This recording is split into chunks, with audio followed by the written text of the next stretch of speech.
Good morning. Good morning. Good morning. It's a pleasure to be here. I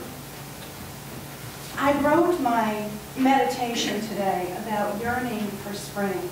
And in a few minutes you'll have the opportunity to listen to that. And then I took a ride out to Canada in the winter. And I realized that as much as I yearn for spring, there's something about the cold and the white and the stark and the beautiful, beautiful vista that you see when you come here that just fills the heart with the wholeness of the seasons of our lives. And I think that's why we come to church, right? Because when we come to church, we are able to be together with people who are like us, people who are different, people who teach us about the seasons of our lives, the people that open up the possibility that what you were thinking you wanted, maybe you didn't want at all, and the people that share their hearts with us on a daily basis. We are so blessed to be together, and I'm so pleased to be with you all today. Thank you.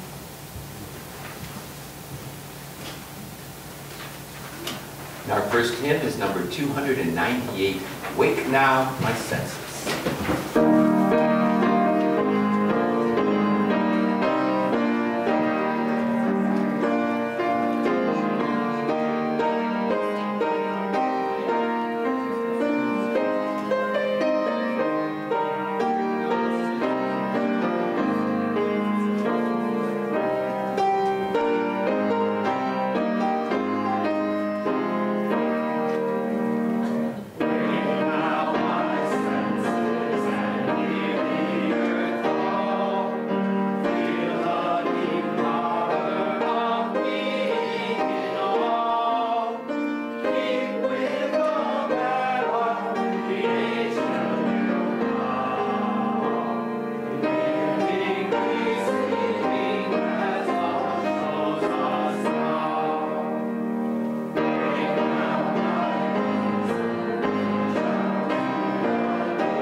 I know this road will open.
a rather tidy house.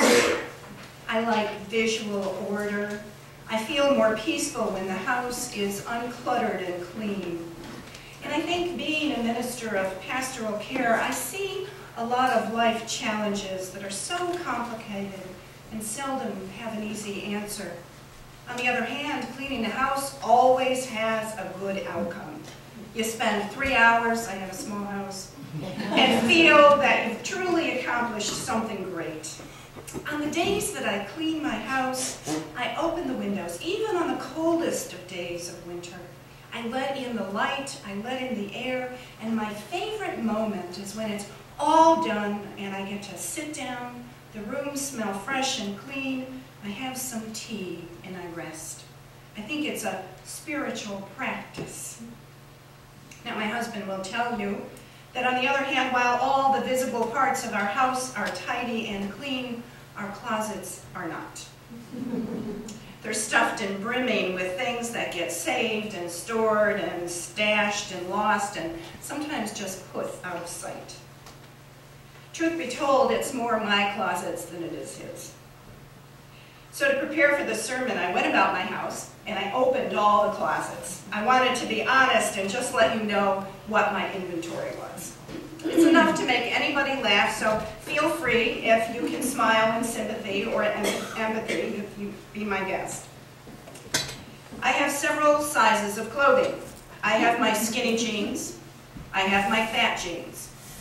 I have my jeans that used to be my skinny jeans. Well, no, wait a minute. They used to be my fat jeans. Now they're my skinny jeans. I have clothes from the 1980s that would embarrass my children. But hey, you never know, shoulder pads, you know, they might come back in style. I have 2 tea sets that belong to my mother. I was supposed to take them to the church rummage sale 2 years ago, but I just couldn't do it. So they're in a box in the closet collecting dust.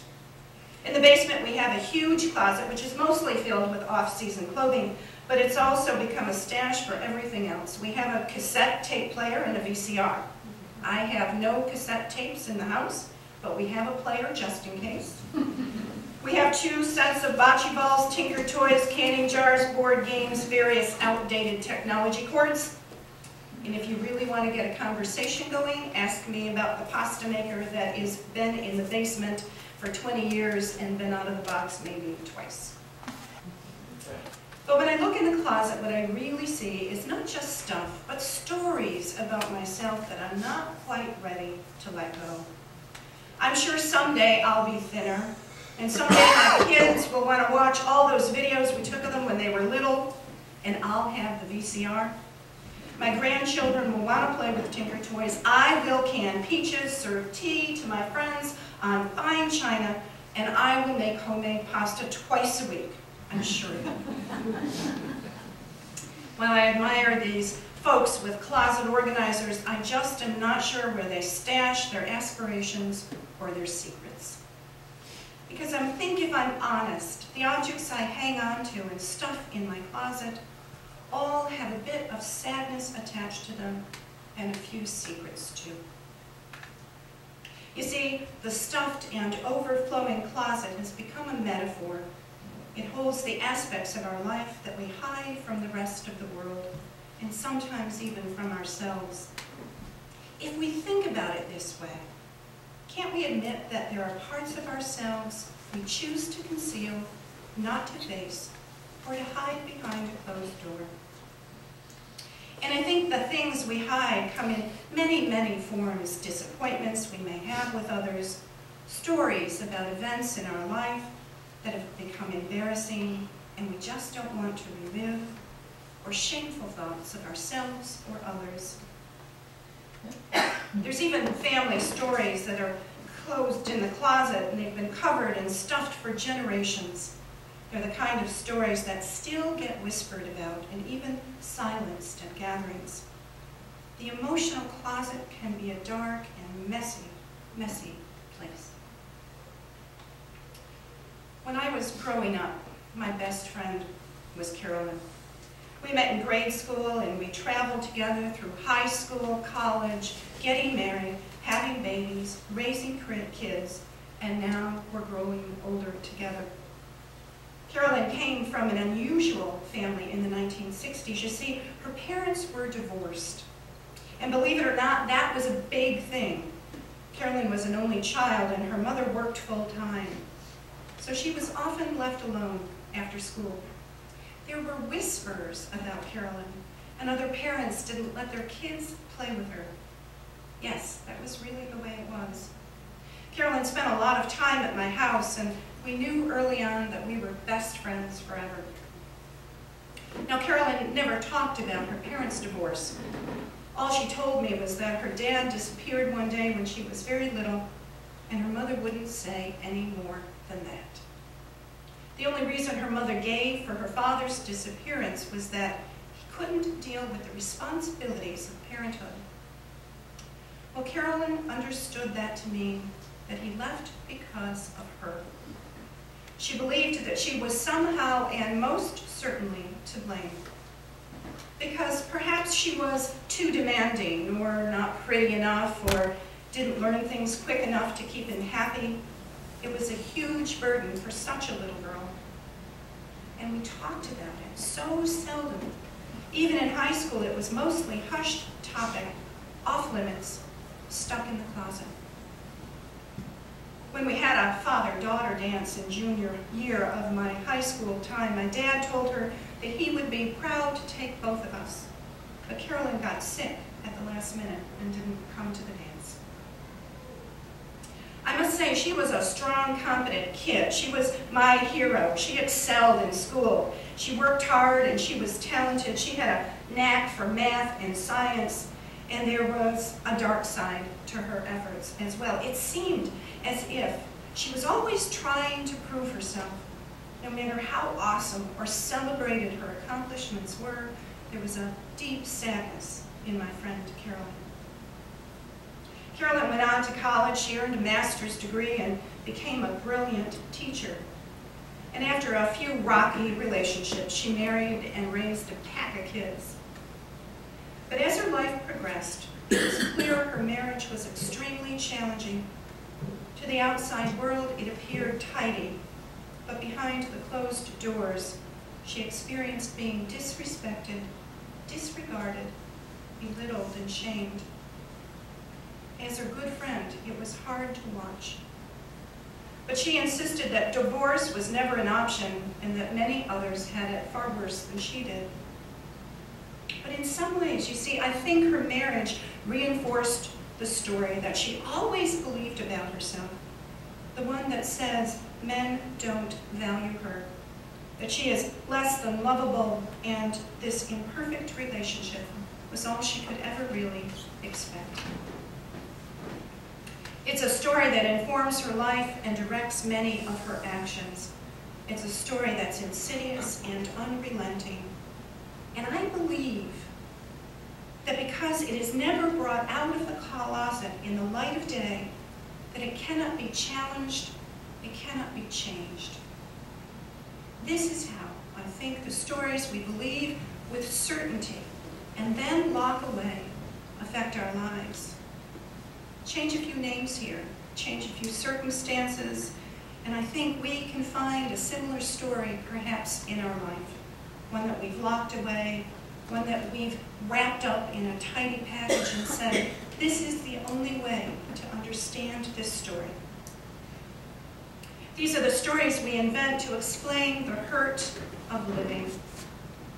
In some ways, they help us hide our suffering because they're packaged so tightly and then locked away. We take them out only when situations occur that cause further fear or pain or sadness. But you see, then we use the stories to reinforce our certain belief about ourselves. And in some ways, it helps us avoid suffering a new situation. It explains away our feelings. And if we do that, by telling the certain story of who I am, then we don't have to feel the feelings, right? Well, I think that might be wrong. You see, I believe the secrets we keep to ourselves do spiritual damage. They distort and they dampen our experience of life of relationships, and of love. I believe it is our secrecy and our certainty that there is only one way to tell the story that causes us the most harm. See, certainty comes from fear, and it creates fear.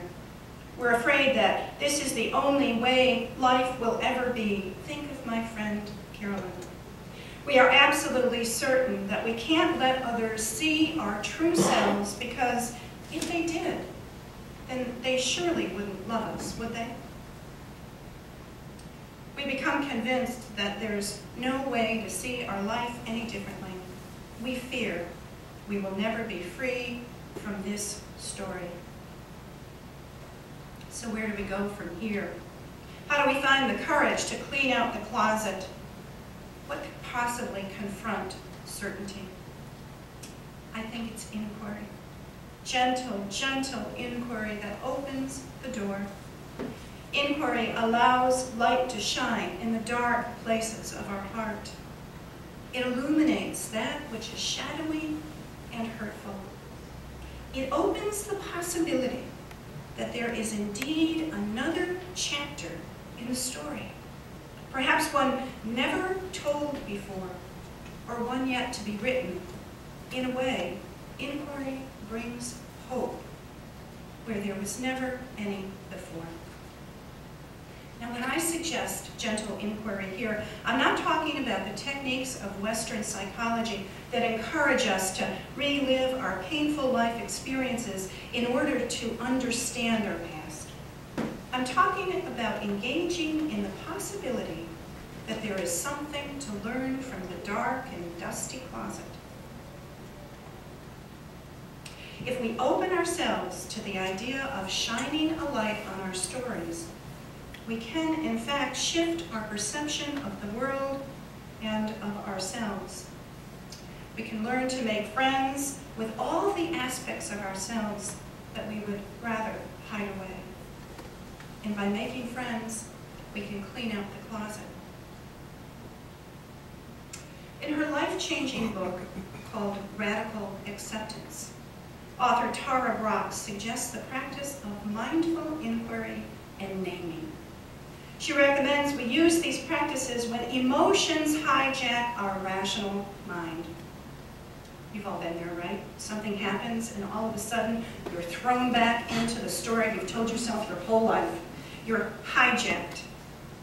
She says, this kind of inquiry, though, isn't an analytical digging. We're not trying to figure out why we feel sadness or shame. Rather, the intention of gentle inquiry into these situations is to awaken to the experience exactly as it is in this present moment, not how it happened to you decades ago. Not how it was when you first experienced it, not how you locked it away in the closet, or you have crafted it through the years of retelling and reinforcing. While inquiry may expose judgments and thoughts about how we feel we are wrong, it is important to focus on our immediate feelings and sensations. By doing this, we bring light and opportunity to rewrite our experience. And it's most important in this approach to inquiry to do it with a genuine attitude of unconditional friendliness toward ourselves.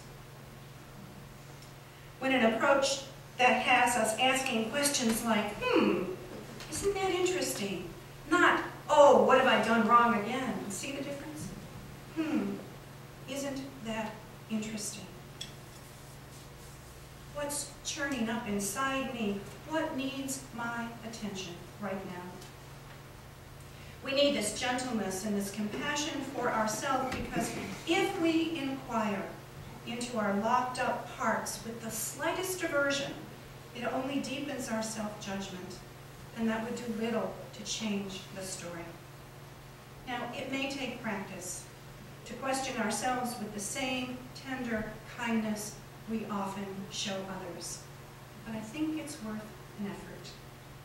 Once we've taken that step of gentle inquiry with unconditional friendliness, the next spiritual practice is naming. This is the simple act of recognizing with care and sympathy the flow of thoughts and feelings and sensations that arise within us in any given moment. And then simply naming them. For example, if I'm nervous before a sermon, I might notice anxiety. I might feel tightness in my throat. If I name it, rather than try to hide it, I learn more about my situation. So I might say to myself, for example, throat, tight, anxious, fear, heart, pounding. But if I begin to analyze it, I might recognize my fear of failure, replay the old story in my life that consists of one that says, Tina, you have nothing worthwhile to say. What are you doing up there in front of those people? But if I simply attend to it, inquire it, name my feelings, I just choose to accept the frightened part of me and release my outdated story. So what? I'm nervous. I'm a little anxious. It goes away. It allows me to be present. It allows me to be in the moment without dragging all my anxiety into your sermon. Like inquiry, naming is an opportunity to communicate unconditional friendliness to your inner life. It allows us to accept the edgy parts of ourselves without trying to hide it or stuff it somewhere dark and airless. It is a soft and gentle way of saying, I see you, and I welcome you as part of me. It makes it safe for our frightened and vulnerable parts of our being to make themselves known, and once known, embraced. These practices of inquiry and naming come from the Buddhist tradition. They're actually ways to wake us up to the fact that we are suffering. Accepting suffering is the first step on the road to enlightenment, the Buddha says. When we get caught up in our stories, you see, we deny the truth of our own experience and continue to be judgmental and impatient with ourselves. But recognizing that we are suffering is freeing. Self-judgment falls away and we begin to regard ourselves with kindness. With this kind of affection, we open ourselves to rewriting the stories in a new light, one that befriends us and allows us to bring air to our wounds. The story of my friend Carolyn doesn't end where I left it in the beginning of this sermon. You see, gentle inquiry and naming came into her life in an extraordinary way. Carolyn recently found out that she had a half-brother. It was part of the story her mother never told her. Faced with the possibility of meeting him and getting to know him, she was filled with dread. She replayed the old stories. She was scared to open the door, scared to find out that yet another man would reject her. She was frightened that she wouldn't measure up and she wouldn't be enough, just as she was. But this time my friend Carolyn chose a different path. She asked a simple question. What is stirring up inside me? What wants my attention right now? And with unconditional friendliness, she opened the door to a new chapter. Since meeting her brother, Carolyn and her husband have agreed to divorce. She has bought a new home and she's looking forward to a story with a new ending, one that embraces all parts of herself that were hidden for so many years. It's an ending that celebrates love and promises connection.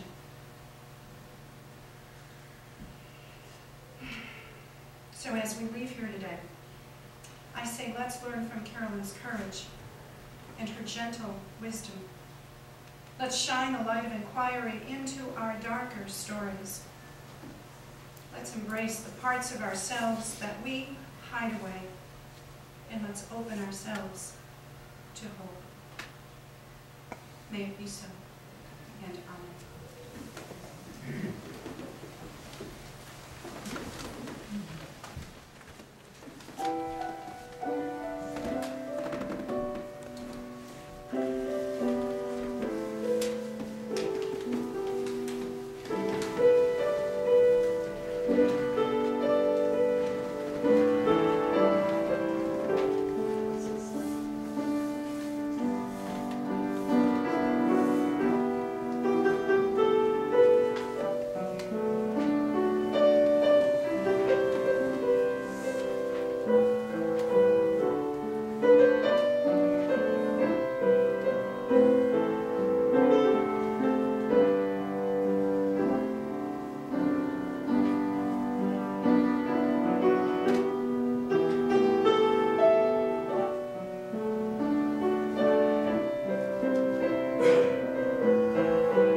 Join us for worship every Sunday at 10 a.m.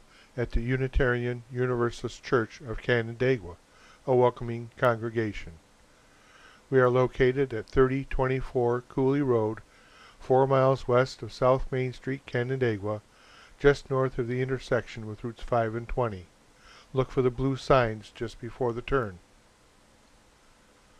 Your comments about this program or questions about the church are welcome at 585-396-1370 or at our website, www.canandaiguauu.org.